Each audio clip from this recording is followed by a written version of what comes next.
जड़े व्यक्ति दुनिया छाड़ा पर गरुड़ पुराण प्रायतः अध्ययन कराए कारण यह एक प्रकार पुराण जहाँकि मनुष्यर मृत्यु पर आत्मार समग्र यात्रा विषय में विस्तृत भाव में वर्णना करा सहित गरुड़ पुराण में कहुए जो आत्मा माने जीवित थिबा बेले पाप कार्य करिथांती जमलोक से कि प्रकार जंत्रणादायक निर्यातना दि जाए ता आमे आज ये वीडियो माध्यम जानिबा। बंधुगण आपण समस्त को मोर चैनल रे हार्दिक अभिनंदन। आपण मान जदि प्रथम थर भाई ये चैनल रे वीडियो को देखुचंदी चैनल को सब्सक्राइब एवं लाइक करंतु एवं कमेंट रे जय श्री कृष्ण जरूर लिखंतु। गरुड़ पुराण रे गरुड़ भगवान विष्णु को जमलोक विषय रे प्रश्न पचारती जेतेबेले भगवान उत्तर देवा बेले जमलोक मार्ग विषय रे व्याख्या करी कहिसंती भगवान विष्णु को अनुजाई वास्तव में जो आत्मा माने पापी होती सही आत्मा को जमलोक निया जाए एवं जो आत्मा माने पवित्र अटंती जीवन में दया दान परोपकार करथांती से माने स्वर्गलोक पाती। जेतेबेले जड़े पापी व्यक्तिर मृत्यु हुए सेतेबेले जमराज दूत माने निकट आसती एवं आत्मा शरीर बाहर मात्रे आत्मा को सहित जमलोक नहीं जाती। जमलोकर रास्ता बहुत भयंकर एवं जंत्रणादायक होता है। यही रास्ता रे भयंकर गरम होता है एवं एक बुंदा पानी ठारू नहीं कि गछर छाई पर्यंत किछि भी न थाए।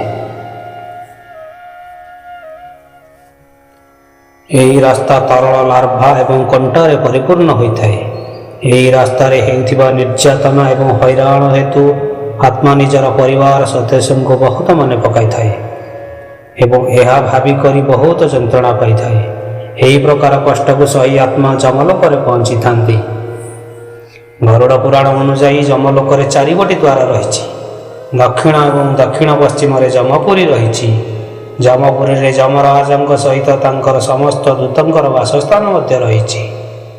जमराज महल को व्याख्या करी भगवान विष्णु कहते जे जमराज महल उज्ज्वल सोना सदृश एवं एठारे असंख्य प्रकार फूलर महकर घर को सुगंध होता है एवं यही भवन में एक अति आकर्षणीय सिंहासन अच्छी जोठारे यमराज निजे विराज करछंती एवं अनेक गंधर्व एवं अप्सरा माने तांकर सेवा करने को तत्पर रही एवं यहीठारे जमराज सभा मध्य अनुष्ठित होता है जो केवल धर्म पथरे चलुवा आत्मा ही प्रवेश करिपारंती एवं एपरी आत्मा माने जे कि जीवन में असत्य कहिना एवं आध्यात्मिक प्रकृतिर अटंती एवं सेमानंकर उत्तम प्रकृतिर होइथांती एवं तांका जीवन में दान पुण्य परोपकार करिथिबा आत्मा ही केवल एवं से ही साथी रे चित्रगुप्त महल मध्य अच्छी जहाँ अत्यंत आकर्षणीय जोठारे बसी चित्रगुप्त आत्मा मानकर लेखाजोखा करिथांती एवं आत्मा मानकर कर्म अनुसार निर्यातना दि जाए।